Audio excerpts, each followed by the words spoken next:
How did you look at your rejections as a good thing? I love this question because honestly, I feel like people don't share this enough. Yeah. And I feel like right now we see social media, we see everyone's highlight reel, we see all the outcomes. It's really why I wrote this book, to be honest, because like if you Google my name, you see like, oh, Denny's waitress to billion-dollar entrepreneur. And I get so many DMs, especially from women, Lewis, so many DMs from people saying like, oh, did you get lucky? Or was that easy? Or did you have connections? And it's like, oh, wow. If we don't share the rejections and like the real story and the real journey, then I feel like people feel like they're alone in their own rejection and their own pain and all that. Yeah, you mentioned Sherry was in yesterday and she's launching something. Well, Sherry Salata, who was the co-president of OWN, Oprah Winfrey Network, forever, and then also executive producer of the Oprah Winfrey Show. She was in our morning show yesterday, and afterwards I sent her a quick text and said, oh, I hope you're okay, I called you out. And she was, one of the things she's doing is really, she spent decades all around the power of story and of sharing your story, right? Oprah is obviously the best in the world at being vulnerable enough to share her own story, her own life. And then, also all of the guests that would come on her show felt comfortable enough to actually like reveal the real and share their stories. And so human connection everywhere was formed. And it was just, obviously everyone knows the story, but, I think Oprah's one of the greatest living teachers alive right now. And Sherry's doing a whole thing now around the power of story, which is great. But so many people from the Growth Day community are sending messages and they're talking about just the idea of sharing their story in different ways, right? And for some of us, we're not even going to share it publicly. We're just going to, for the first time, really start journaling and sharing our story with ourselves and finding our way back to ourselves. And for other people, they've never, ever taken that time to actually share their own story in any capacity, right? And even at work or at home or with the kids. Yeah. I know so many parents, their kids don't know their story. I know so many people at work who literally don't know their coworker. And then what the coworkers do is we blame the coworkers. Well, they don't really know me. Well, have you ever really asked to sit them down and learn their story and share your story with them? I feel like it's a super hidden secret in personal development is exactly what you're talking about with Sherry's discussion about sharing your story is learning to verbalize who you are to people. Yeah. So they have a chance of knowing you, supporting you, loving you, cheering you on. So many people don't get the support that they want or the community they want, and then they blame other people when it's like, oh, you have to be vulnerable. You got to open that gate, babe. You got to open it up. Yeah. You got to say, this is who I am. This is what I struggle with. This is what I'm about. This is what I'm, that sharing of our stories is what you like. The human story is the story of each other, sharing our path with each other. And it's only when we think we're so different than everybody else or that other people are so different than us that they won't understand that we shut down and then we don't share it. So I love that you are calling this out this is a personal growth principle, y'all. Share your story with your kids. Yeah. Share your story with your coworkers. Share your story if you do it like we do it for a living, So I think that's a beautiful thing. I think it's a beautiful thing. And I think too, another part of it is so many people crave connection and crave belonging and all of that, but they fear if they share their story, they won't get that.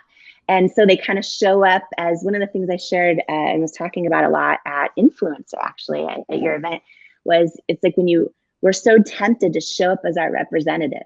Do you know what I mean? And even between coworkers or even in circles of friends or even, on Zoom calls, right? And it's we think in order to be accepted or feel belonging or be enough that we need to show up as our representative of the person people want to expect of us and see so that we're like them but really all that does is prevent real connection and real belonging and real fulfillment.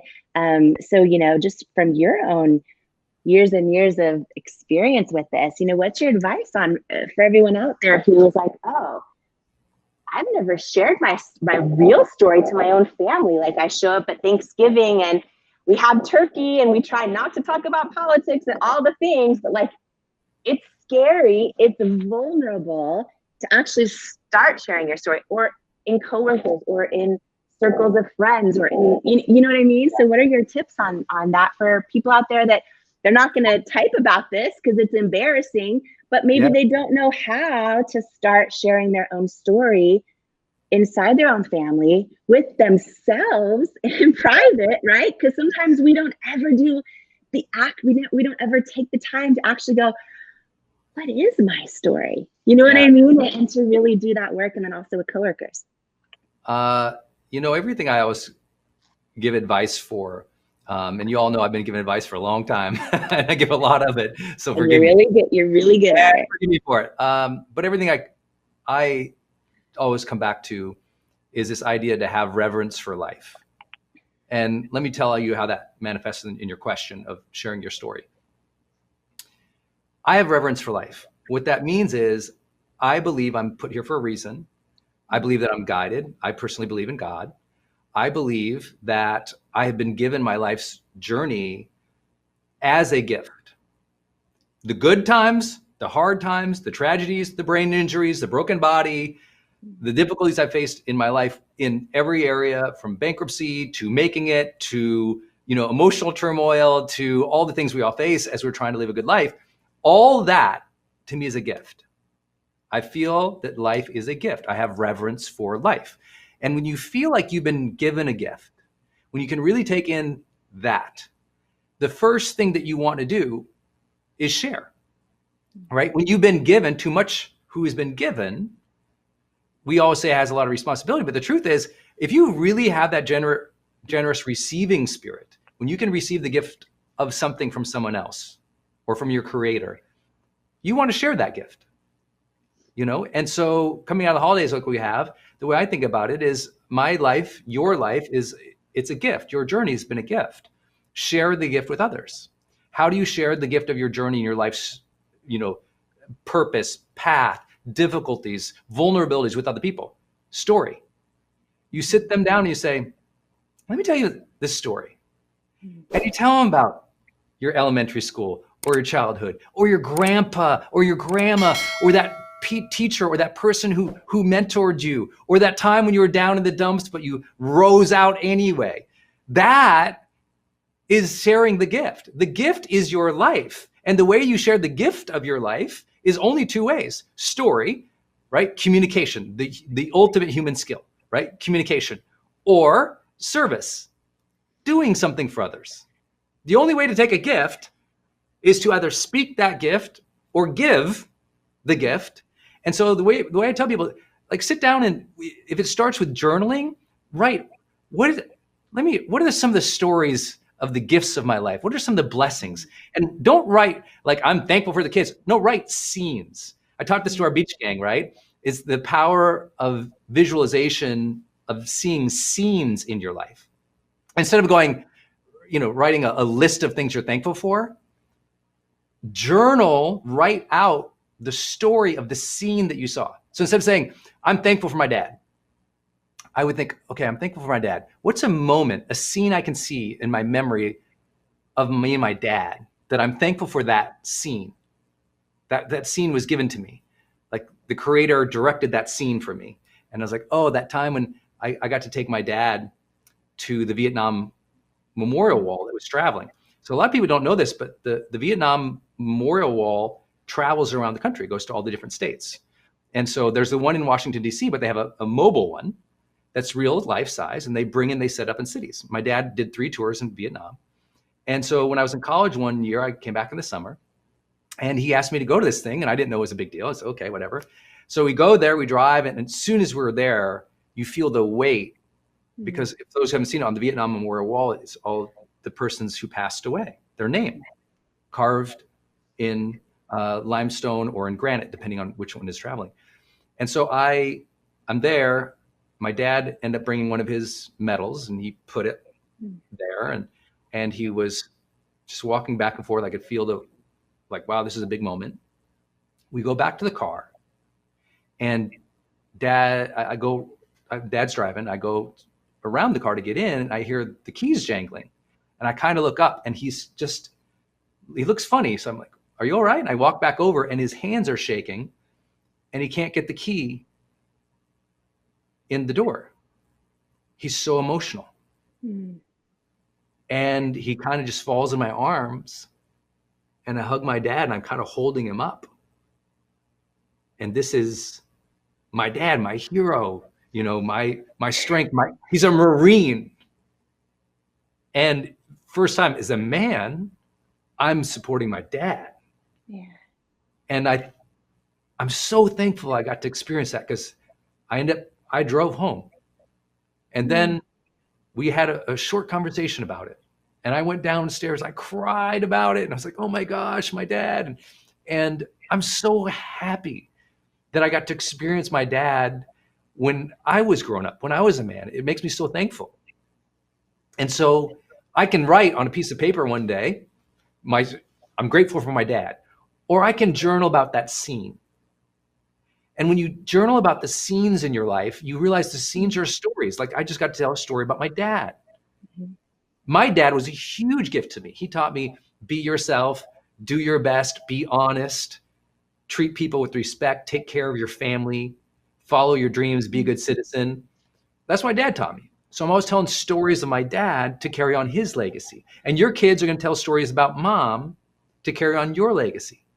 And so if we can realize our stories are gifts, that was a gift that I got with my dad. And if I can journal about that or share that, then I carry on legacies. That's the human narrative. We carry on each other's legacies by telling stories. So you honor life by sharing your story.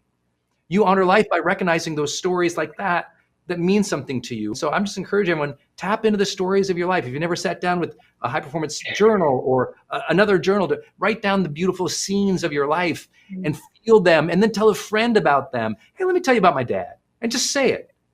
That's how people get to know you. And that's the beauty of life. Whew. This is coffee, but it almost needs to be wine right now.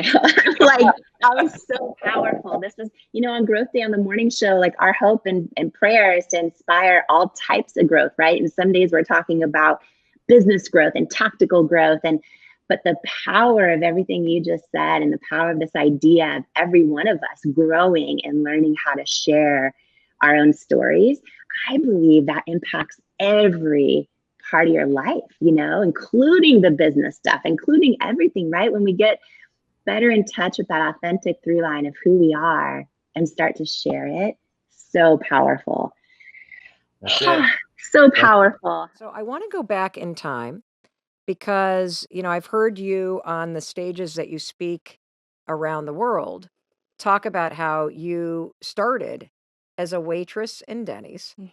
And then from waitressing at Denny's, pursued a dream that you had of being on television. And as a fellow former waitress, I would love to start there. Yeah, waitress at Denny's, full uniform, name tag to prove Oh, it. I forgot they had uniforms. Full uniform. What was your favorite thing on the menu? Oh gosh, I love the pancakes. You know what? Just like simple. It's so funny how our steps are ordered, I think, in life. And so often, I remember being a waitress at Denny's. I remember feeling, and maybe someone listening to us can relate to this right now. You have this feeling inside of you like there's something more I'm supposed to do, but you don't know what it is yet. And you doubt it might be possible. And I remember being a waitress at Denny's and just feeling like I have these big dreams, but not quite knowing, like, how do I believe I'm worthy of them yet? And it was this big season in my life. At the same time, Mel, the kitchen at the Denny's I worked at was a disaster. Like, they would take an hour to get pancakes out. So I learned to talk to people so that they wouldn't leave. They often did leave, or they'd throw like a dime and a penny on the table and leave. As your tip, as if it's your fault Yeah, that the exactly. food were. But it's so funny how, years later when I ended up launching my own business, I'm like, oh, I've got to get the operations right or nothing else matters. It's just those little things we learn along the way. But yeah, after that, I thought my whole life I would have a talk show. I watched Oprah in my living room growing up, so I thought for sure I would share other people's stories with the world. So I went into, did all the jobs, saved up all my money to pay for school, and push grocery carts in the grocery parking lot, sliced meat in the deli, all those fun jobs, and then found myself in what I thought was my dream job, working in TV news. And I thought, this is it, right? And what I didn't realize was I was about to enter this huge season of setback in my life, Mm. of self doubt. I have a skin condition called rosacea. And for me, it started getting really red, really bumpy. And I would be anchoring the news live, thinking, like, okay, this is it. This is it. And I started hearing in my earpiece from my producer, there's something on your face. There's something on your face. You Oh need my to wipe it God. off. You need to. And I was live on television, right? And I would glance down during the commercial break and I saw, oh, the makeup is breaking up on my face and these big red bumps are coming through. And it started this season that felt like setback. But so often in life, the seasons that feel like setbacks are actually setups for what we're called to do. Okay, stop right there. Did you hear that? The seasons of your life that are setbacks are often setups for what you're called to do. I want to just make sure everybody heard that. And I want to take a highlighter and also highlight something that you said about being a waitress at Denny's. And it's this: you said our steps are ordered. Mhm. So, can you explain what that means, particularly to somebody who's listening, Yeah. who may feel like, I know I'm meant for something greater. Yes. Why the hell am I at this step? And this does not feel like it is like on the path of where I'm supposed to go. So, Mm, what do you mean by the fact that our steps are ordered? yeah. I believe, everything in life Yep. is happening for us, even when it doesn't make sense. Ugh. Can Um, we just, what do you mean happening for us? I So, to think, somebody that's like really in it, Jamie, yes, yes. what does that mean? Let me frame it around our topic of purpose, right? Okay. So often people feel empty because they feel like, oh, my purpose needs to be some job. It needs to be my job, or it needs to be this grand thing I haven't figured out yet. But for those of us that have accomplished a goal we always dreamed of, we get to it and we're like, oh, this isn't it, right? It's never, in my opinion, purpose is never this big goal necessarily. Purpose is so often when we're able to serve the person we once were, or serve in a way for something we've gone through. And here's what I mean. I think our purpose can be like, oh, wow, I went through a really freaking hard season in my Mm, life. And I now am actually realizing I'm born to be a generational cycle breaker in my family. mm, mm-hmm. That is an incredible purpose, right? Purpose can be like, oh, I've been having a hard season for a long time. And when I actually just take a minute and say hi to someone else who's lonely, maybe it's like in the coffee line at Starbucks, maybe it's the neighbor down the street, whatever it is, you feel in your gut a sense of fulfillment, like a sense of alignment when you're doing something in your purpose. Mm. And I think that the big mistake people make is they think it's this end goal, right? A lot of times when people hear my story and they hear the, oh, Denny's waitress builds $1 billion company, they think my purpose was to be some big entrepreneur. It wasn't? It wasn't. What was it? In the journey of how I did it, Yeah. I took this massive risk, right? Taking my makeup off on national television when I was told not to, and being brave enough to be seen, and Mm. helping other women realize that they're worthy and enough exactly as they are, seeing them as who they are. To me, that is my purpose. And in doing that, it just a byproduct of that with It Cosmetics is we built a company with millions and millions and millions and millions of customers. And what's wild is 5% of our customers actually have skin issues, like I do. 95% don't. It's just that they felt seen and connected with something that spoke to their soul, right? For me, being willing to say, here I am exactly as I am, no makeup, and, all my skin issues. I think people connected with that feeling of, oh, I'm enough exactly as I am. You know what else I think is a really important part of your story? It is waitressing. Yeah. It's pushing carts in a supermarket. Yeah. It's working in the back house of a restaurant. That's Yes. my story too. Helping my best friend on her paper route, bussing tables. And I think when you work in retail or you work in a service job, Yeah. and you feel at times invisible, you start to realize how important it is to treat everybody with respect and kindness, that Yes. there is no work that is beneath you. And when you can bring that level of service to the job that you have right now, even if you hate it, even if people treat you like garbage, even if the back of the house is not getting those pancakes out on time and Yes. people are angry, if you can bring a sense of grace and service and just humility to those roles, I think it changes how you show up when things start working out, because you don't ever forget what it's like to be treated like shit Yes. because somebody was mad that their pancakes weren't out on time. Yes.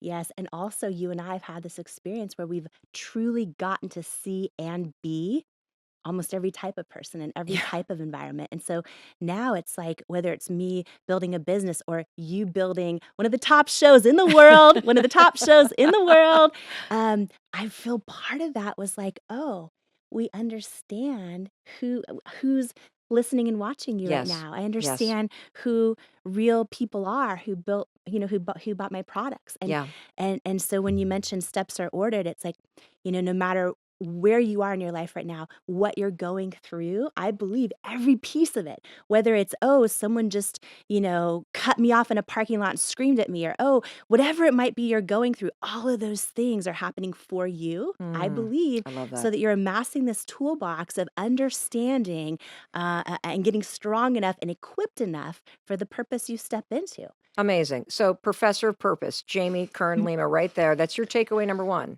The steps are ordered. Believe in that. Mm, And this moment is helping you, it's giving you something. So, that is one major tool that you used along the way. Let's go back to that moment, because I think you were 28 years old, right? mhm. When you're sitting on television in Seattle. Yeah. You are a local news anchor, you're living the dream, you're on your way, and you are now starting to have this nightmare happen Yes. where your rosacea is breaking through on camera in front of everybody Yeah. the makeup that they put on you. Yes. And you've got people in your ear telling you there's something wrong with your face. Yes. And you're realizing, holy cow, the makeup that they've put on my face cannot cover the rosacea and the skin issues that I have. So, Yeah. what do you do in that moment? Well, the first thing I did was start freaking out, right? And I like literally I started entering this season of self-doubt where I would be live on the air, anchoring the news, thinking thoughts in my head like, "Oh, am I going to get fired? Are viewers changing the channel right now?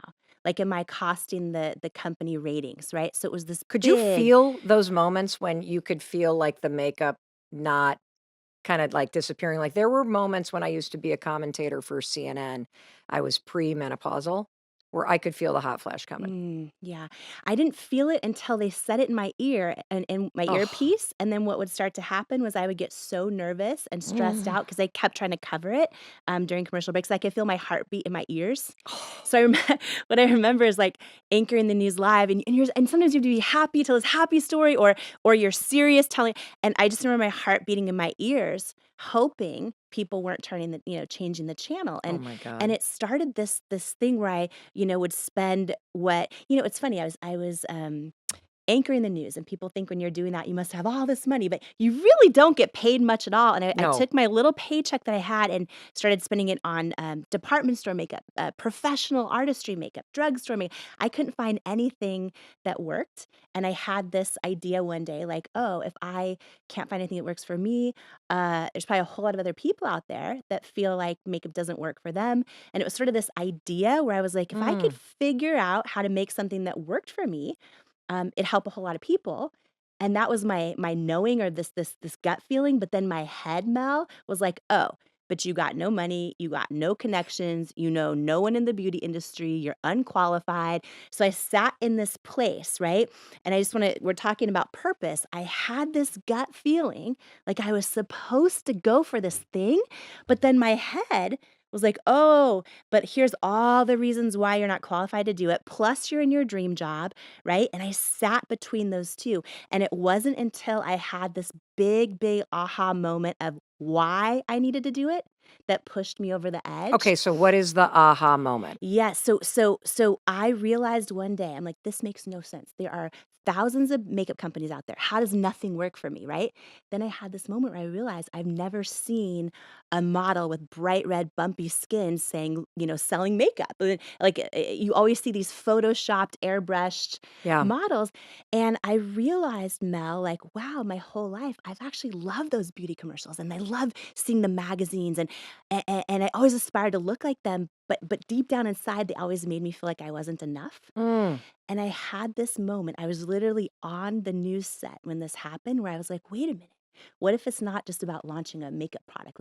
Like what if I could actually figure out how to do it, which I had no idea how, and I had no money. It was like, what if I could actually launch a product that works for me? And what if I actually put real people as models, like every age, shape, size, skin tone, skin challenge? What if I use them as models, call them beautiful, and mean it for every little kid out there who's about to start doubting themselves and every grown woman who still does, and that deep source of pain from how I was feeling not enough and what could I do about it? That, in my opinion, is one of the strongest ways to find your purpose. It's what has just destroyed you or hurt you that you've maybe made it through, Yeah. and how can you now use that making it through to help someone who's going through it? Okay. That's like a mic drop moment from our professor of purpose, Jamie Kern Lima. So again, I like to unpack these things to make Yeah. sure this is a I always say this is not just a listening podcast, it's a doing podcast. And I want to make sure nobody's left behind. Yes. And there was billions of dollars worth of wisdom that you just dropped. And so I want to try to unpack it for anybody that is listening to this and you have this sense that you're made for more. Yes. So one of the things that I heard is look in your life and see what problems or frustrations or things that you're struggling with that feel like a setback. And Jamie gave you the example of the rosacea on her skin and her inability to find something that actually could help her solve this issue of being able to cover it up so that she could do her dream job. And that setback is a setup for something new. And then get out of your own sort of selfish or self-loathing or the self-excuses and the self-pity and remind yourself that there are 8 billion people on this planet now. There are other people that are dealing with this. Yeah.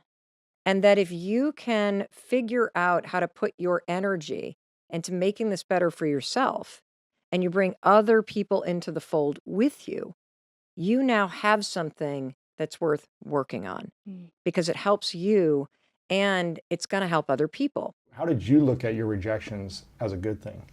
I love this question because honestly, I feel like people don't share this enough. Yeah. And I feel like right now we see social media, we see everyone's highlight reel, we see all the outcomes. It's really why I wrote this book, to be honest, because like if you Google my name, you see like, oh, Denny's waitress to billion-dollar entrepreneur.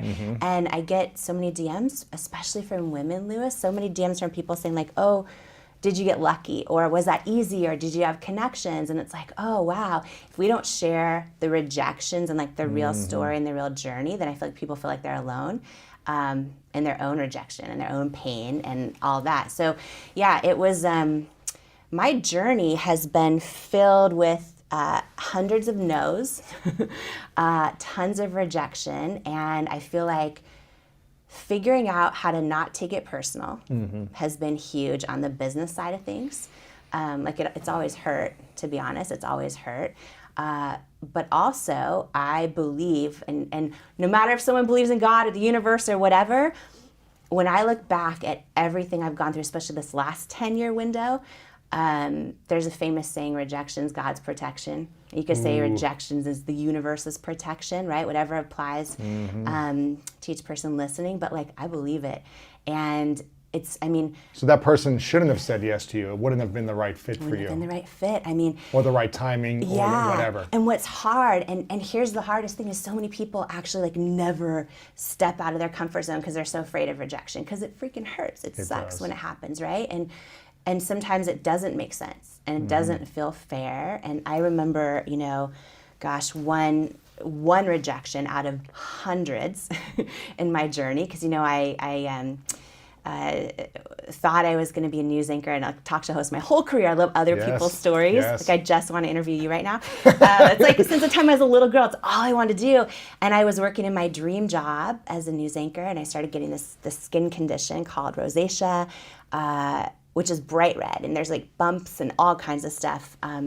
And I thought I was going through this big setback in my career, and I would be anchoring the live news, and I'd hear from the producer in my ear, like, there's something on your face, there's something on your face. And I'd be live, and they were like, you need to wipe it off, you need to wipe it off. And I knew. Then it probably get worse. Yeah, because it's the like stress. flaring up more. You're like, ah. I'm like, and I knew there wasn't anything I could wipe off. And I started going through this season of self-doubt where I started thinking, okay, am I going to lose my job? Or am I going to lose viewers?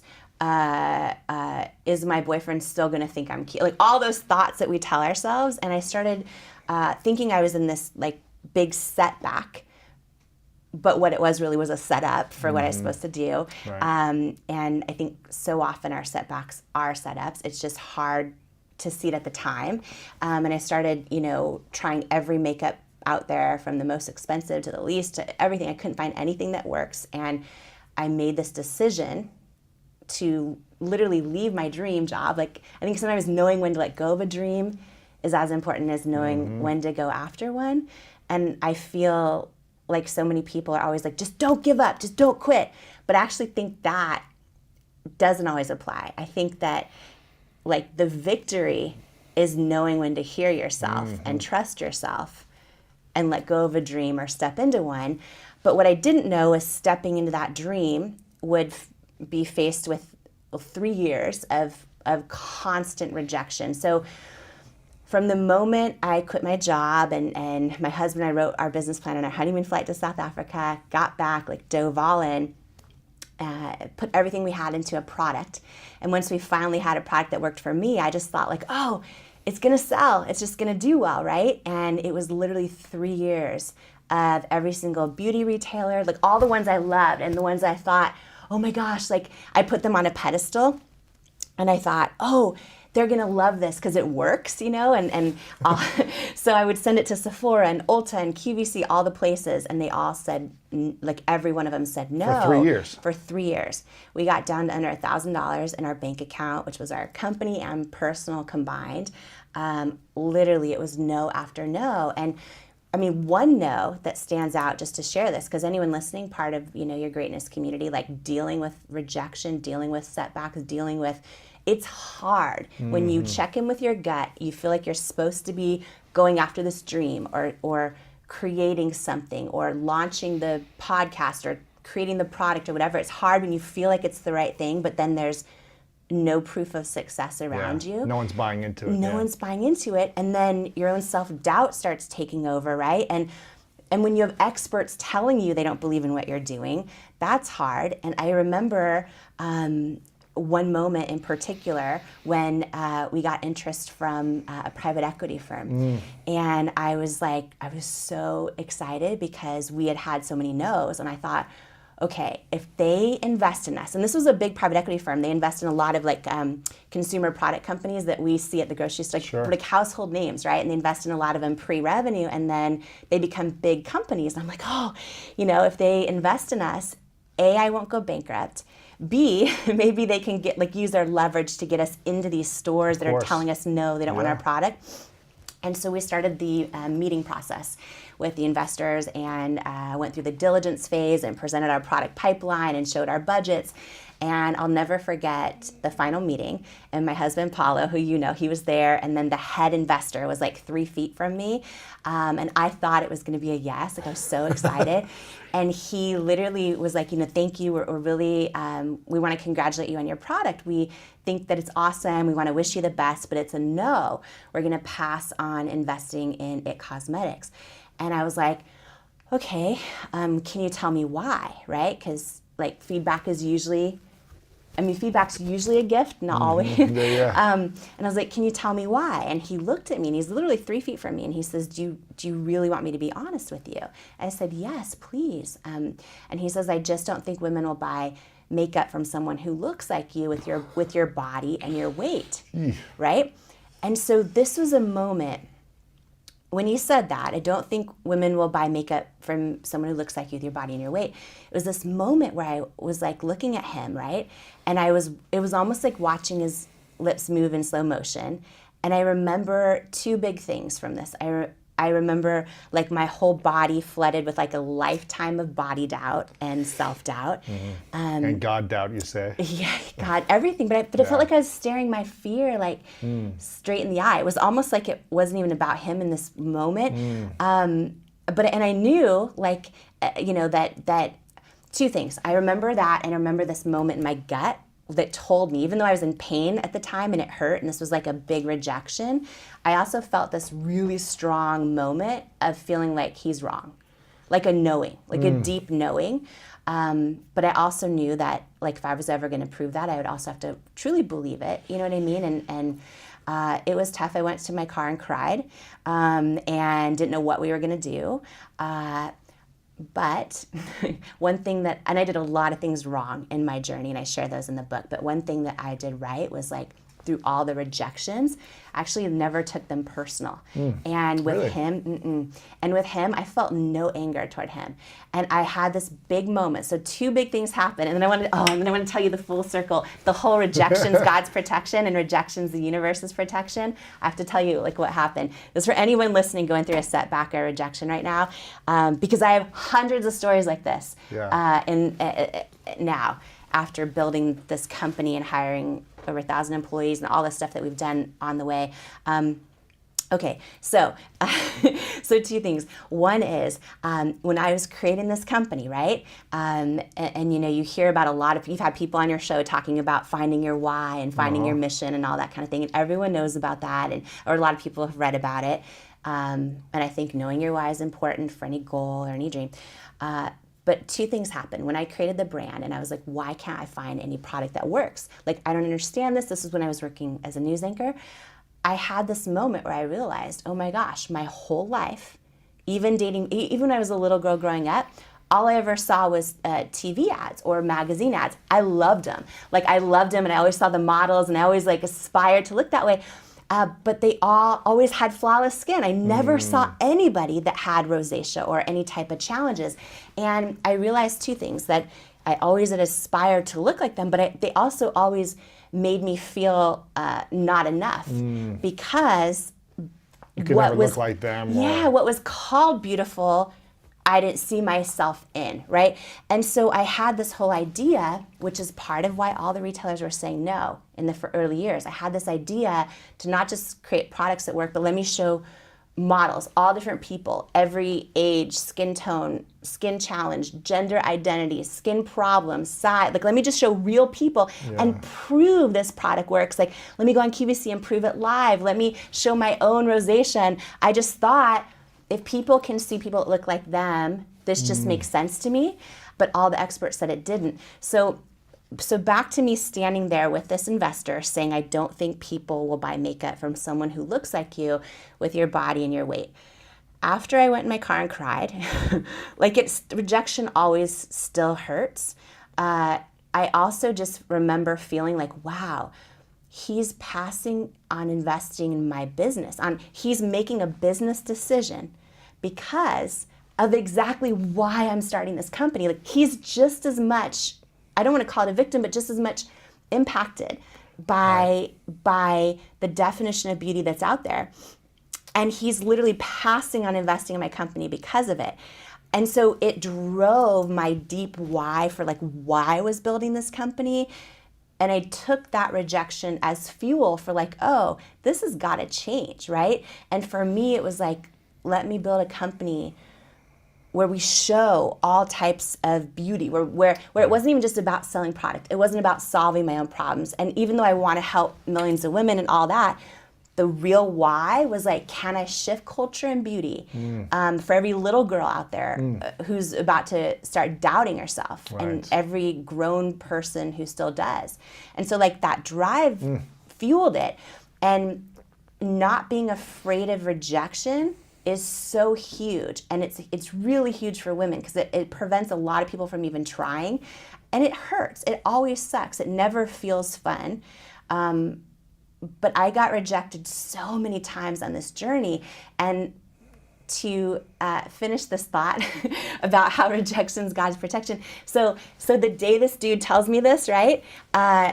Fast forward 6 years, and the day that L'Oreal bought our business for $1.2 billion cash, it was all over. They had to announce it because they're a public company, so it was on the Wall Street Journal homepage. It was everywhere, and I got an email from email him. you? He emailed me. Wow, what did he say? I got an email. He said, "Congratulations! I'm so happy for you. I was wrong." And Have you stayed in touch in those 6 years? Not with him. With everyone else that rejected me, though, I did often, because I was always like, "It's going to be a yes. It's going to be a yes." With him, here's, and this was 6 years, right, until this moment happened. But what I realized that day is, when we talk about like rejection is protection. I was so desperate in those moments when I wanted him to invest that we probably would have sold him the majority of the company for like no money, because he didn't believe in us. Two things: we found out we would have been his most successful investment in his firm's history, but then also like by the time, because he didn't believe in us, and also we got a lot more rejection on the way, by the time that L'Oreal acquired our company, we were still the largest shareholders. So it was like, okay. So I was so glad he didn't believe in me then. But when rejection happens, it's not easy to see it in that moment. It always does hurt, but I always believe. Here's a big one for me is changing my relationship with rejection. And this is, for every person listening, when you change and watching us too, when you change your relationship with rejection, you change your entire life. Yeah. You change your entire life. And I think, fear of failure and rejection kills so many dreams. It keeps us stuck. And this was huge for me. And so just to take everyone through a tactical, let's just go there. Let's do a tactical exercise right now, because this is something that outside of this episode, you're going to want to reapply it, spend more time on it, do the work on it. But just right now, as you're listening or watching us, answer this question to yourself super honestly. When you fail at something or get rejected, what is the first thought that goes through your head? Very first thought. When you fail at something or get rejected, what's the first thought that goes through your head? For me, most of my whole life, it's, there's proof again, I'm not enough. Yep. I'm not enough. Sounds very familiar. Yeah? Is that yours then? Yes. Same? Yep. Right now, whatever your thought that just came to your mind, right? That your instant truth first response, that is your current definition of rejection, right? So for me, it's, there's proof I'm not enough, right? For a lot of people, it's something like, I'm not smart enough. I don't have what it takes. I'm stupid. I'm, X, Y, or Z. I didn't go to the right school. I didn't come from the right family. I don't have what it takes. It's because of my weight.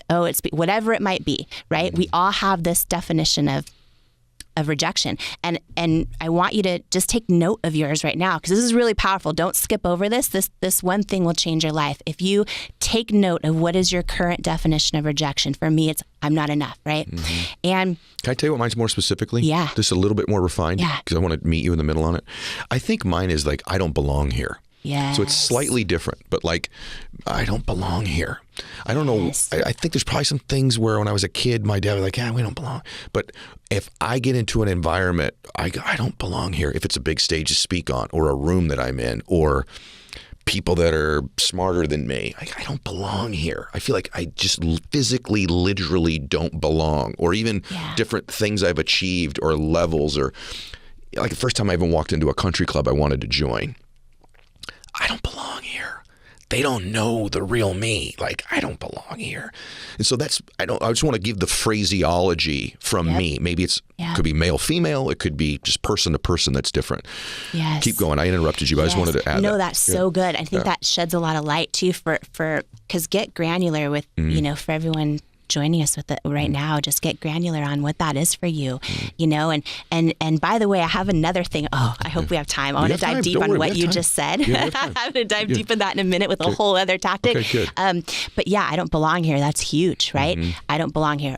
I'm not enough. And at our core, we all want to feel like we're enough and will be loved, right? We all need love and belonging. We all need to be seen and heard and know that we matter. And at our core, that's a huge one. Did I don't you have belong. the belonging thing? I wonder, because you didn't, your birth mom gave you up real early, right? So like, did your the mother who raised you make you feel like you belonged immediately, or did you struggle with that at all? I have struggled with that my whole life. Have you? Yeah. Not feeling like I fit in, not feeling I belong, feeling I'm different. Yes. And maybe you are different, and maybe that's a good thing. It doesn't mean you don't belong, but I am different. You are different. I know you. By the way, those of you that are listening, you are different. That's why you're individually you. Yes. Right? That's the thing that makes you different is your special sauce. Yes. Not the thing that eliminates you from the room or the environment. It's what makes you special to add something to your family, add something to a company, add something to another human being. Is these different things about you? So anyhow, you're going down your treasure. And to add to that, it's your superpower. If you are showing up in this world as your authentic self, by definition, you've never been done before. There's never been another you. And we think the thing that is different or quirky or awkward about us is what's wrong with us, but it's actually the thing that's right with us, right? and I don't want to get off on a huge tangent, but like, had I not embraced all the crap that was technically wrong with me, I could have never built $1 billion company. Like, rosacea is considered a flaw. It's considered something wrong with me. And it's like when I finally started to embrace it and share it and step into it, right? That's when other people felt seen. I was like, oh, me too. And I have skin challenges or this or that or whatever. And it's like, there's a whole chapter in Worthy about this idea of how you're not crazy, you're just first. I love this. You're not crazy, you're just first. Yes. And oh gosh, okay, I could talk about that for hours, but the lessons around this will change your life. It's why this book just came through me. I'm donating 100% of the proceeds. I'm not even doing this to sell books, but this book will change your life, and I'm so fired up about it. But to get real tactical, back there. So we just did our new definition, your current definition of rejection, which for me is like, proof again, I'm not enough. For Ed is, I don't belong here, right? And take note of what yours is that came to your mind right now. And step one of literally changing your entire life. Again, when I believe this through my core, when you change your relationship with rejection, you change your entire life, your business, your family, your relationships, your goals and dreams, ever stepping into your calling.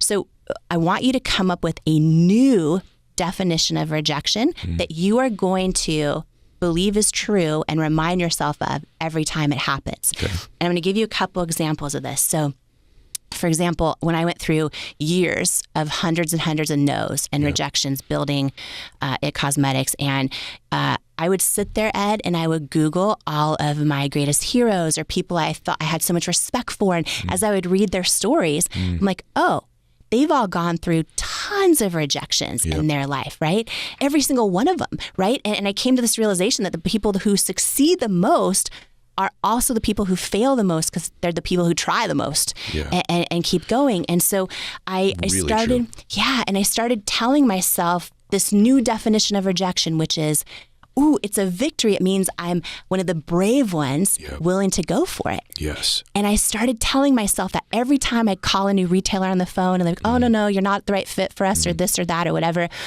And it would hurt my feelings. It's not that I was immune to being hurt or whatever, but I'm like, oh, you know what?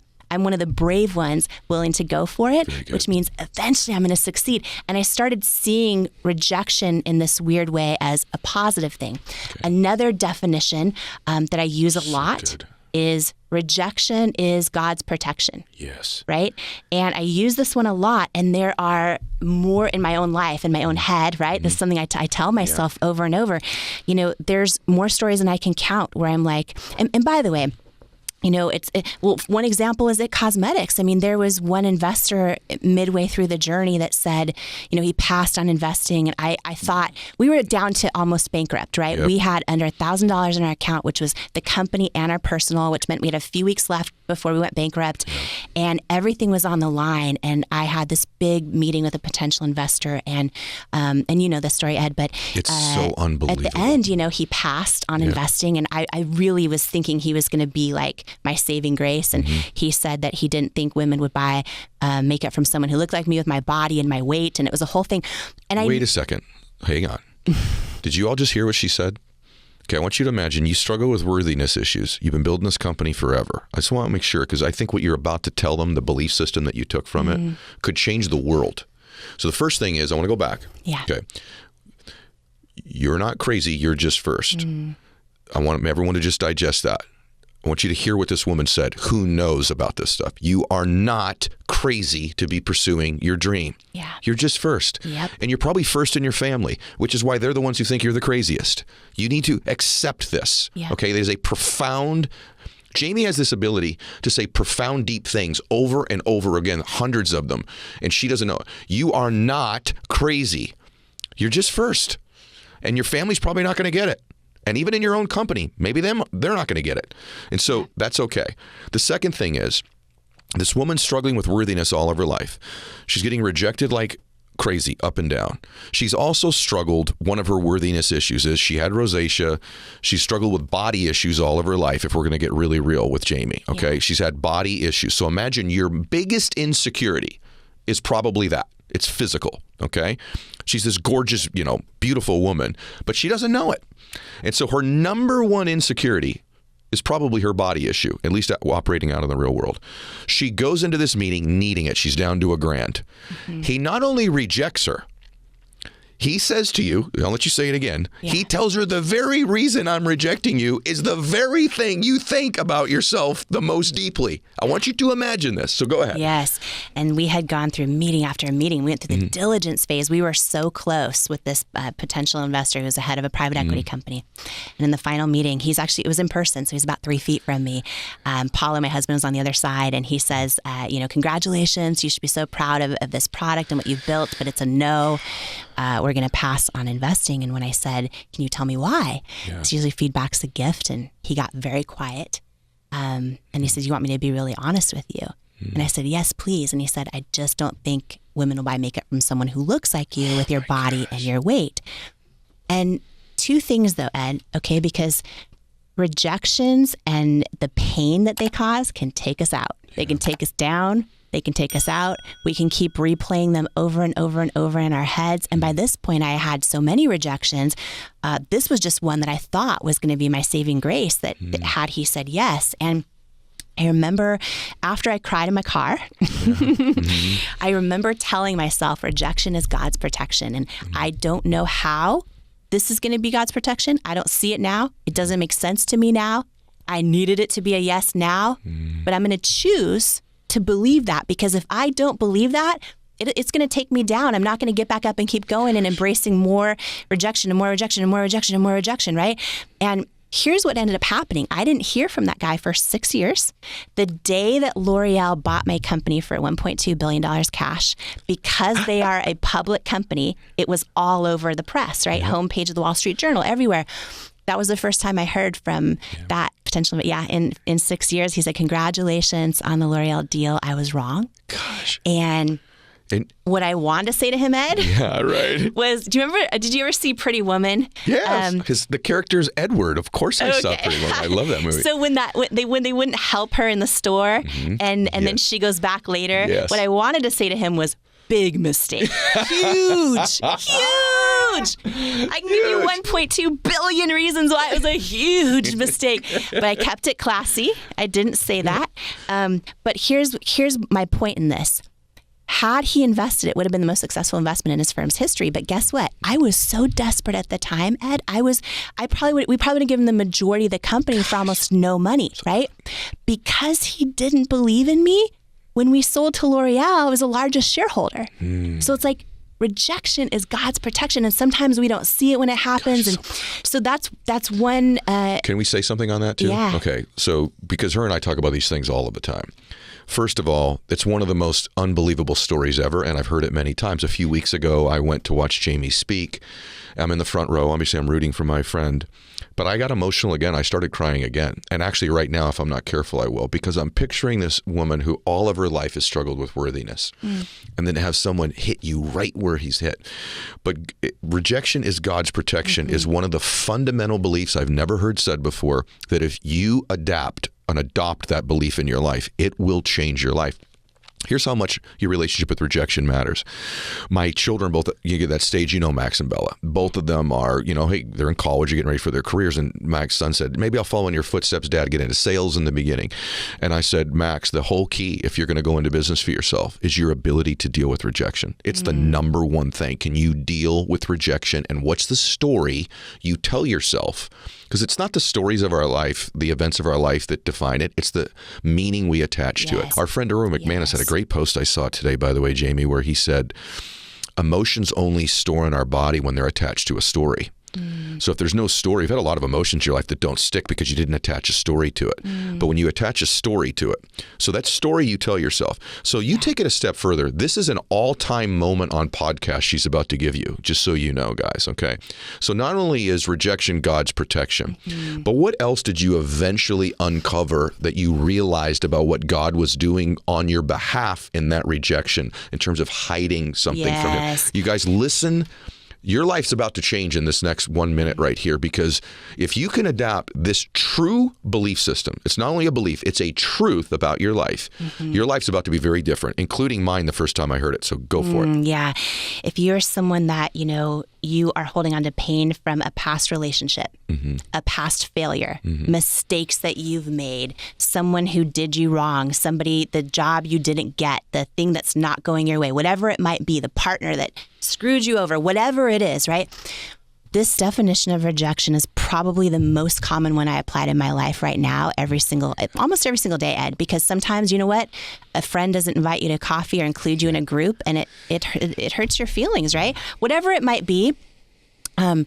This is now what I believe most commonly when rejection happens in my life. I imagine my Creator, God, saying, oh, no, you weren't rejected.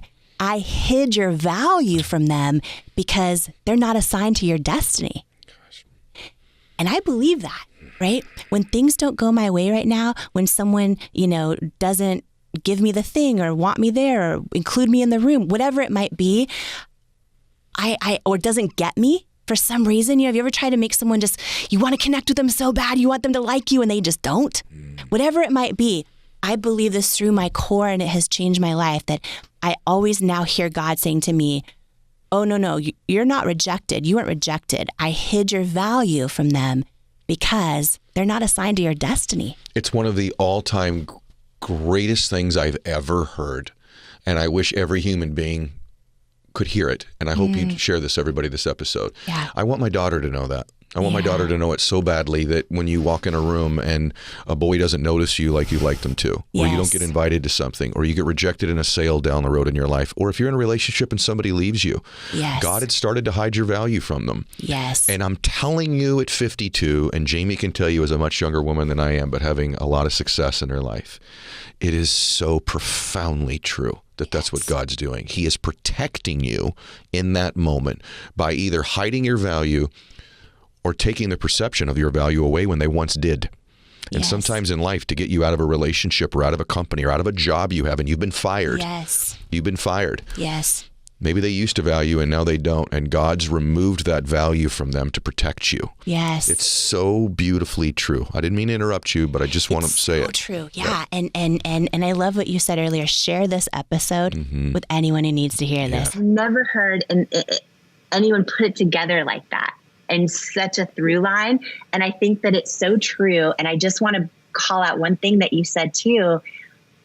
Every single person listening right now, it is so easy for us to see our setbacks and our hard times and our things where we feel like we're not enough, or we didn't go to the right, job, or we don't come from the right family, or we don't come from the right zip code, or any of those things.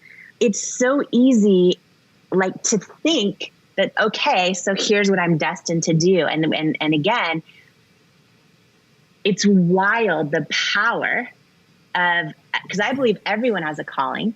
I believe everyone has more than one purpose in their life. And I feel like the things we go through, and by the way, let me just be real honest with you. You want me to be really honest? I didn't even connect the dots until just now with you about the diet shake. I've never shared stories. The stories I share in this book, I've like 95% of them I've never shared with anyone ever, right? My family's going to be like, you're drinking diet shakes in the bathroom in school, right? So this is like a lot of like, it feels so vulnerable. But until you just said this right now, Tom, I didn't even put the dots together of that. When I was sitting there drinking diet shakes in the bathroom, it's because I didn't feel like I was enough. And I felt like, oh, if I can just be this size, I'll be happy or I'll be loved, right? Those are the things that we don't even realize we're thinking in those moments. But those things we go through, whatever those hard times are in different forms, right? It's like, oh, wow, they actually, if we do pay attention, they can become our message, our mission, our superpower, right? But I'm putting two and two together live with you right now. And I do a lot of this in the book, but never on that one moment. And I just want to share it in case someone else out there needs to hear this right now, that if we really pay attention to everything we've gone through, and it sets us up for what we're called to do. Even when we think it's stuff we're embarrassed about or want to hide or we're ashamed of, or we're ashamed that something happened in our family or that we made a big mistake in our lives or had a big misjudgment, those things can truly, if we pay attention to them, not only help us refine our intuition, but literally turn into our superpower, right? And when I think about the journey, because the beauty industry is crowded, there's a million brands. And when I entered that space, it was impossible to get department store floor space because it was dominated by all the big companies. And, it's like sometimes we have an idea or a dream and it's very easy just for that simple fact of saying, oh, it's been done before. There's a million other people doing it before. And hearing you talk live now too, one of the things I'm reminded of is every single person in your whole audience, in the world, frankly, nobody can do it the way you're going to do it if you live your truth. And when I think about the decisions along the way of when all the department stores told me no, when everyone said, you're not the right fit, you're not this, you're not that, I'm also realizing live with you right now that you're right. In the bathroom, I've never had this conversation with anyone, by the way. In the bathroom, drinking those diet shakes, I understood at a deep level of pain, the idea of not enoughness. I also understood the power of community, of understanding and seeing the light in other women. In that case, it was girls. We were young, seeing the light and the beauty in other girls when they're not seeing it themselves, but still not seeing it in myself. And having that understanding, right? And that through line then, all the way through the investor telling me, women, I don't believe women will buy makeup that looks like you, your body and your weight. It's like going all the way through that. By that point, when he told me that, I had a lot more life experience. I made a lot more mistakes, and I could actually hear my own gut tell me he's wrong. And I made the decision to trust myself, right? So it would be a lot longer before we finally got a shot on QVC, and a lot more no's after that investor still. And it's hard in life when nothing around us tells us we're right. It's hard to then listen to that gut and keep going. But for me, it's everything. It's everything. And to use your wife Lisa's example, I think we all have it, but maybe it's a superpower to actually learn to hear it and to trust it and to trust ourselves. For me, it's life's greatest journey. For me, it's how we all step into the person we're born to be versus talk ourselves out of ever becoming that person. Yes. I am obsessed with an idea that you have in the book about how all the hard things are going to, like we started with that quote, they're either going to break you or they're going to make you. And really that's up to you. And the stories you share in the book are really, they draw you in with they're both entertaining because they're well written and well told. They're gut wrenching at times because I can imagine what it would be like to go through that. But they act ultimately as a yellow brick road in a way that I found very enticing in your book. And one of the bricks on the yellow brick road was that your father was an alcoholic. And you said something in the book that I was really impacted by, given my wife, Lisa, and what she's like. You said, my dad loved me, and he was a kind and gentle man who quietly struggled with alcoholism. And the way that you described that was very generous. And you said, but there were times that you would sit and stare at the clock, and because you had to wait for him to wake up, which your mom would be off working. And so sometimes it could be hours of waiting for him to wake up, and he would wake up, or you would get to the time where you were allowed to wake him up, and then he would ask you for an hour or two. And then I just imagine you sitting there watching the clock flip until he finally gets up and you guys can hang out. And in that, you said, my dad inadvertently taught me that women are superheroes that have to be stronger than men, because that's what my mom was, a superhero who was essentially doing everything by herself. And I was like, I know that it is, Jamie, I don't wish difficulties on anybody. But man, when they're looked at from the right lens, they make pretty extraordinary people. So that's a story you tell early in the book. The yellow brick road then leads to a photo of you and 7 of your friends, so you and 6 other people. And you break down. Every one of you guys has overcome. It's almost absurd. The fact that out of 7, 2 of you were adopted.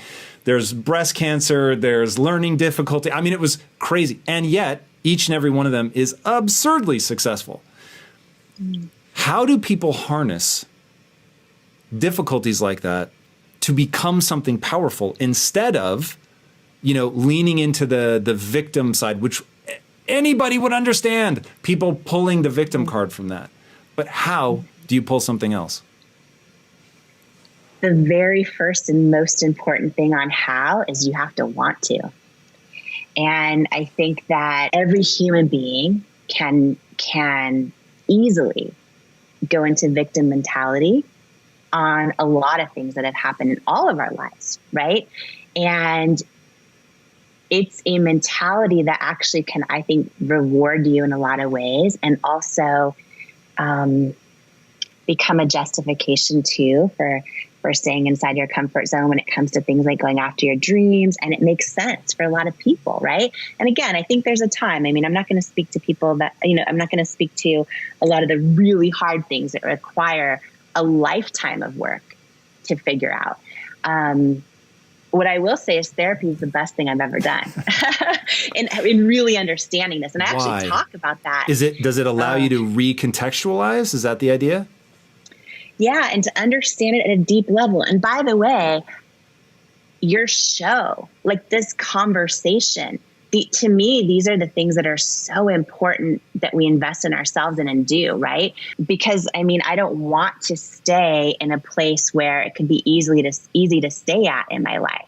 I think that the quote you started out with, when these tough times happen, do you warrior up or do you victim up? Do you level up or do you give up, right? The up is up to you. And I do believe why I share the story of my 7 closest friends is because I think this is important. I think a lot of people out there are like me and maybe have loving family, loving friends.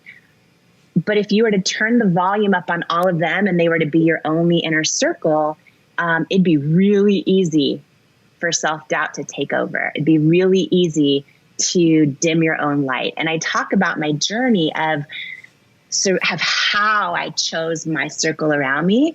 And it's never based on a commonality of life experience. It's my closest friends. And I think this is important for everyone listening, because a lot of people are like, oh, I don't have an inner circle that empowers me. How do I find one?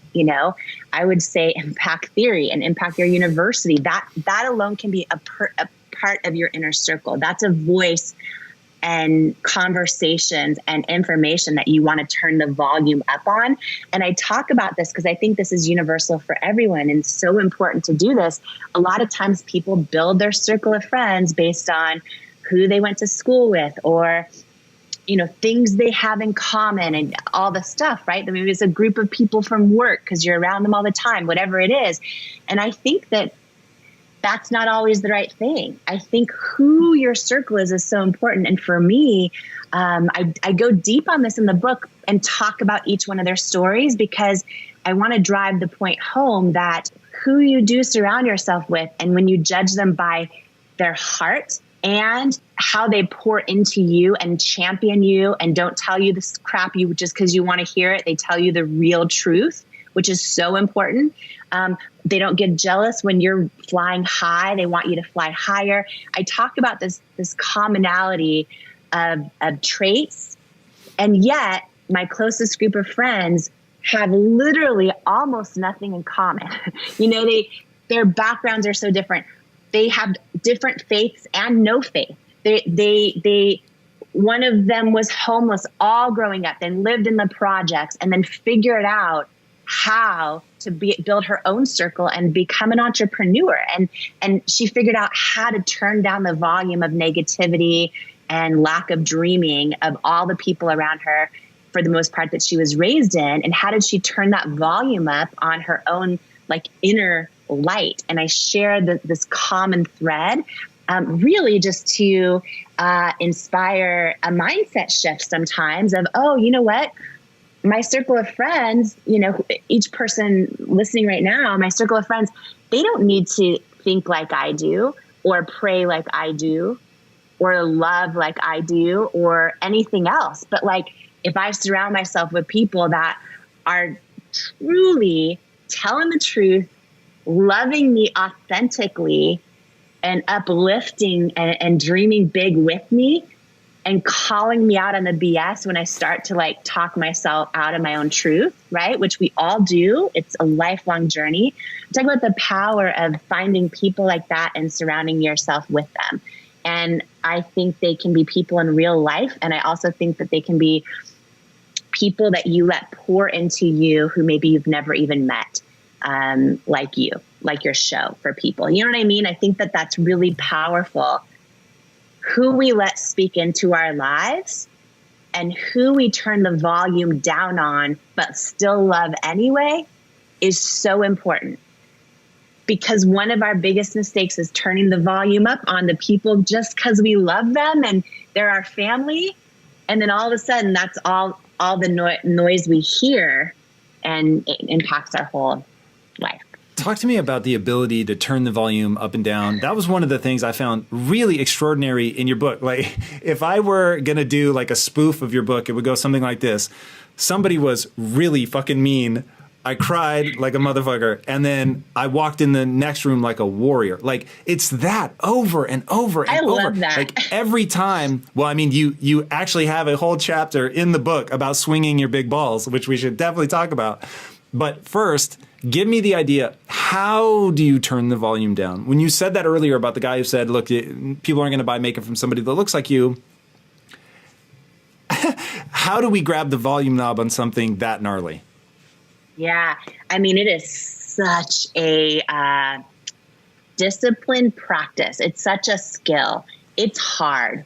I mean, just yesterday, I had someone do something that I thought was like a super close friend, and I was just blindsided, and I felt so betrayed. And listen, we all go through these things, and they're hard. And one of my friends many years ago, Bob Goff is his name, he taught me this, and it just stuck. I just feel like it was so important to talk about it because this tool that Bob had taught me, where he talked about your own microphone and then the volume dial. And he basically, I imagine, right? Because, that I have this microphone. Everyone listening right now, imagine you have your own microphone, and you have to get into really good practice of like who you hand your microphone to and let speak into it. And what I had to learn, one example of this is, my dad, who was an alcoholic, who was a good man with a really bad addiction, and loved me the best way he knew how with his own capacity. And I remember I was, working, I was always super ambitious. I wanted to get a car and go travel, all the things. So I had 4 jobs in high school. And, I was working, one of my jobs, I was working in a health club. And I started as a receptionist. And then they said, well, if you sell memberships, you'll make commission on those too. And I started selling a lot of memberships. And I was like, this is great. And so after high school, I didn't go to school right away. I moved out, got my own apartment. I was making like $55,000 a year, which was more than my dad at his at his job he'd been at.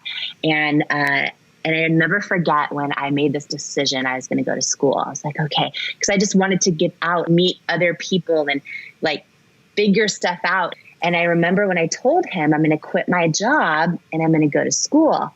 And he was mortified. He's like, what are you doing? Like, do you know how much money you're making right now? I mean, he was so upset and so worried about me that I was making a huge mistake. And so I remember even in that moment, you know, we all have experiences like that in our lives with our family, right? They're seeing things through their own lens of experience.